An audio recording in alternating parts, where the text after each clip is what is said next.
حضرت مریم رضی اللہ تعالی عنہا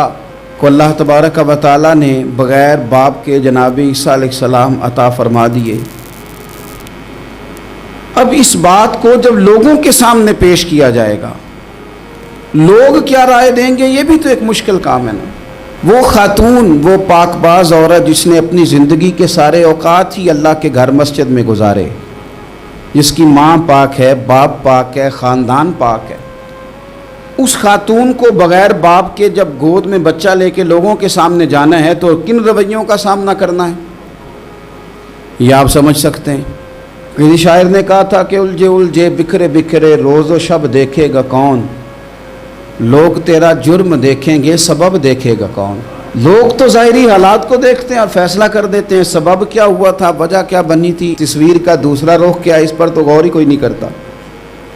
اور پھر مخلوق تو فنکار ہے اس درجہ کے پل بھر میں، سنگے در کعبہ سے بھی اسنام تراشے، تم کون ہو کیا چیز ہے داغ کبابی۔ لوگوں نے تو مریم پہ بھی الزام تراشے،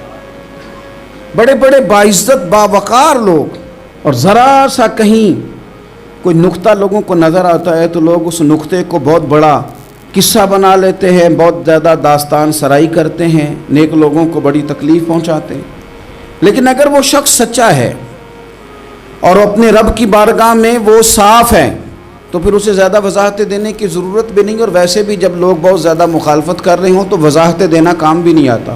اس وقت صفائی دے کے انسان مزید الجھتا چلا جاتا ہے۔ حضرت مریم کی گود میں جناب عیسیٰ علیہ السلام تشریف لے آئے تو جناب مریم کو حکم تھا کہ آپ نے بولنا ہی نہیں، آپ نے بات ہی نہیں کرنی، آپ خاموش رہیں۔ وہ خاموش ہیں،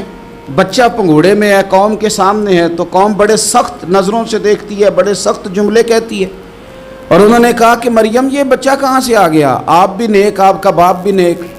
تو جناب مریم نے کیا کہا، قرآن مجید سورہ مریم کی آیت نمبر 29 دیکھیے، فَأَشَارَتْ إِلَيْهِ، تو جناب مریم نے نا پنگوڑے کی طرف اشارہ کیا، جناب عیسیٰ کی طرف اشارہ کیا، توجہ ادھر کی، فَأَشَارَتْ إِلَيْهِ، بچے کی طرف اشارہ کیا، گویا اس سے پوچھ لے تو قوم کیا کہتی ہے۔ انہوں نے کہا قَالُوا كَيْفَ نُكَلِّمُ مَنْ كَانَ فِي الْمَهْدِ صَبِيًّا، یہ کیسے بات کرے گا، یہ تو پنگوڑے میں بچہ ہے۔ پنگوڑے میں بچے بھی کبھی بولے ہیں، وہ بولتے ہیں بھائی پر جب رب چاہے، اور جب اللہ اپنے بندوں کو صاف کرنا چاہے، اور جب رب اپنے بندوں کی عزتوں کا محافظ بنے تو بچے پنگوڑوں میں بھی بولتے ہیں۔ جناب یوسف کے لیے بھی بولا تھا، جناب عیسیٰ بھی پنگوڑے میں بولے تھے، جناب جریج کے لیے بھی بولا تھا، بچے بولتے ہیں لیکن کب، جب رب چاہے۔ کیسے بولے گا، یہ تو پنگوڑے میں ہے۔ لیکن جب انہوں نے دیکھا نا بچے کی جانب، آپ نے منہ سے نہیں کہا، وہاں تو حکم تھا چپ رہنا ہے، وہ خاموش تھی،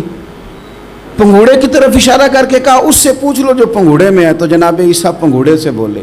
اور سیدھے ہاتھ کے اشارے کر کر کے بولے، کیا کہتے ہیں، فرمانے لگے قال انی عبد اللہ۔ عیسائیوں نے کل کلاں کو کہنا تھا نا وہ اللہ کے بیٹے ہیں، تو انہیں بات ہی یہاں سے شروع کی، کہنے لگے لوگوں سنو میں اللہ کا بندہ ہوں۔ بات شروع یہاں سے کی، جو کل بات ہونی تھی آج اس کا اظہار کیا، کہنے لگے انی عبد اللہ، میں اللہ کا بندہ ہوں، آتانی الکتاب، مجھے کتاب دی گئی ہے، وجعلنی نبیّا، اور رب نے مجھے نبی بنا کے بھیجا ہے۔ 10 منٹ پہلے جناب مریم کے بارے میں رائے لوگوں کی اور تھی اور 10 منٹ کے بعد اور تھی، 5 منٹ پہلے باتیں اور تھیں اور 5 منٹ کے بعد باتیں اور تھیں۔ جب رب بندوبست کر دے، جب اللہ اہتمام کر دے، میرے بھائی ضروری تو نہیں کہ ہم پریشان ہی رہیں کہ یار یہ کام میں نے کیا نہیں، میرے کھاتے ڈال دیا گیا،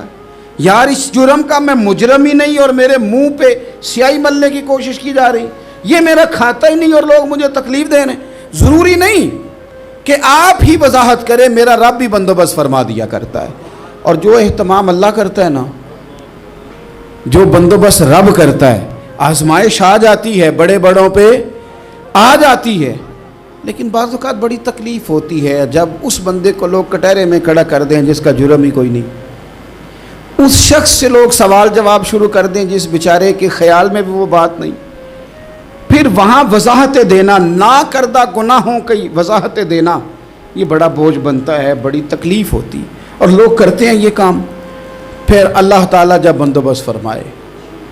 صحیح بخاری میں حضرت جریج کا ذکر فرمایا، جریج نفل پڑھ رہے تھے، ماں نے آواز دی،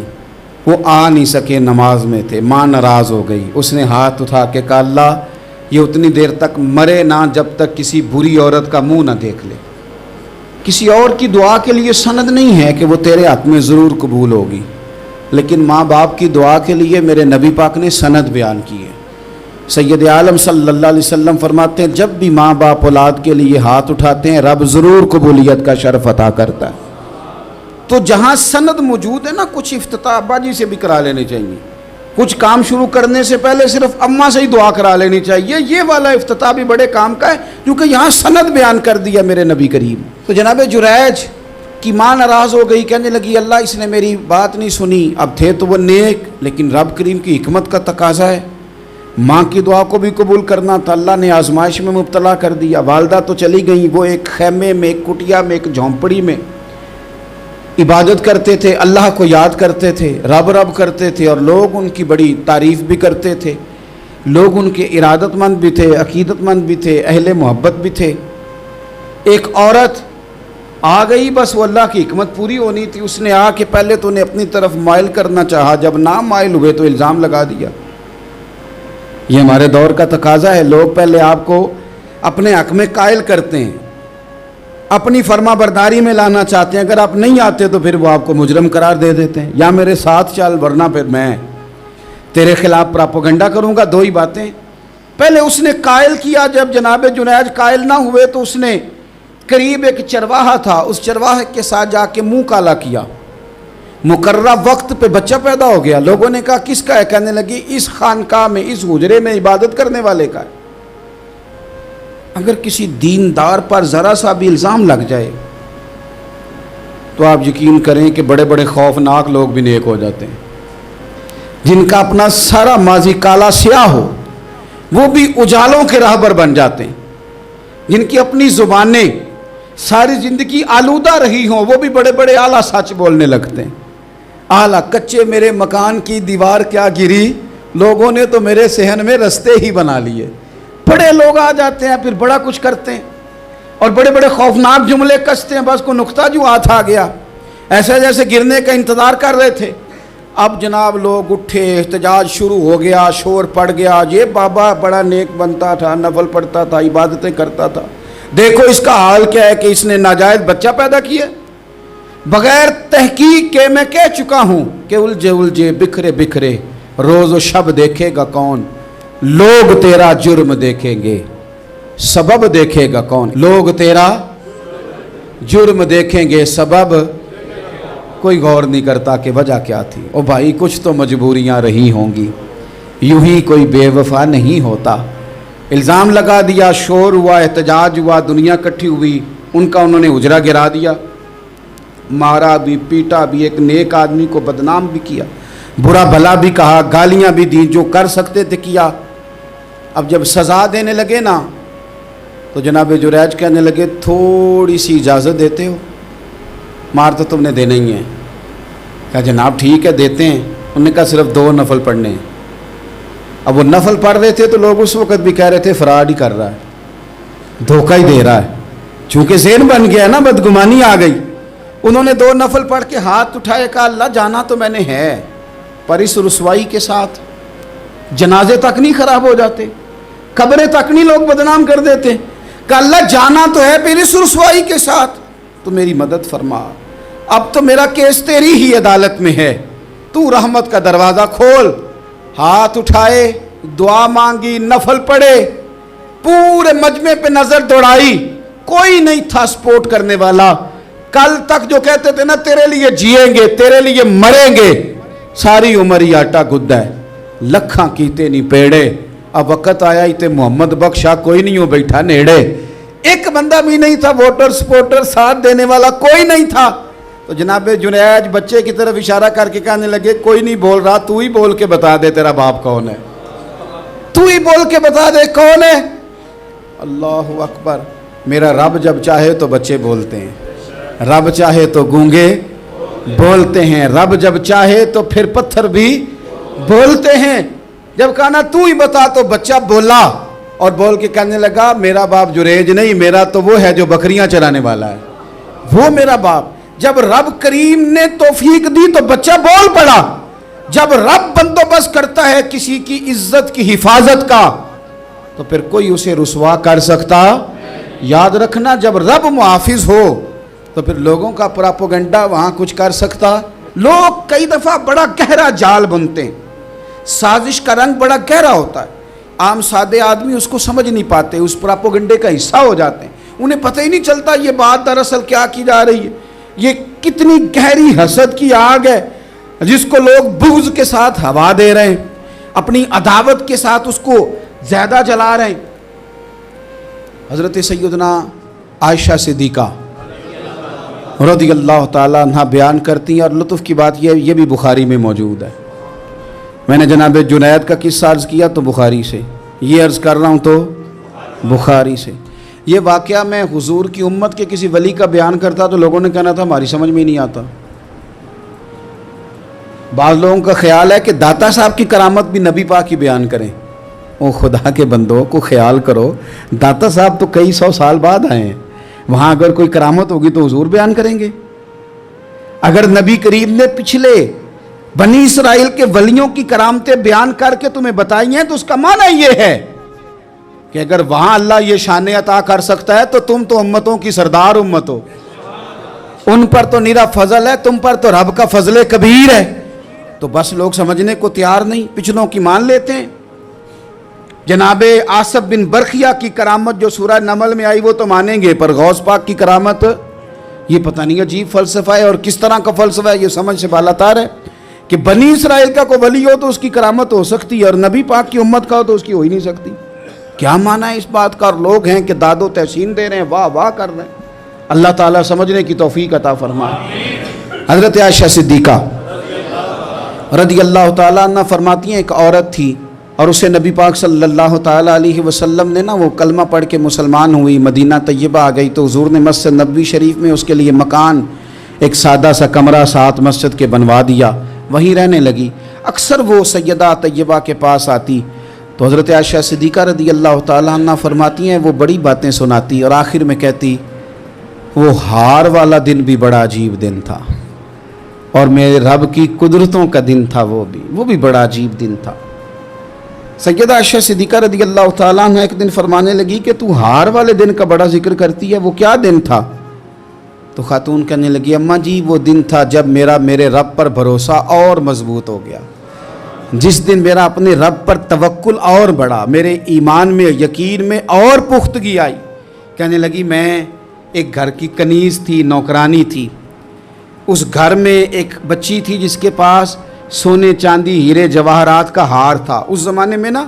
چمڑے کے اوپر لوگ ہیرے جواہرات لگاتے تھے، کئی دفعہ سرخ رنگ کے چمڑے پہ لگائے جاتے تھے، وہ بچی پہنتی تھی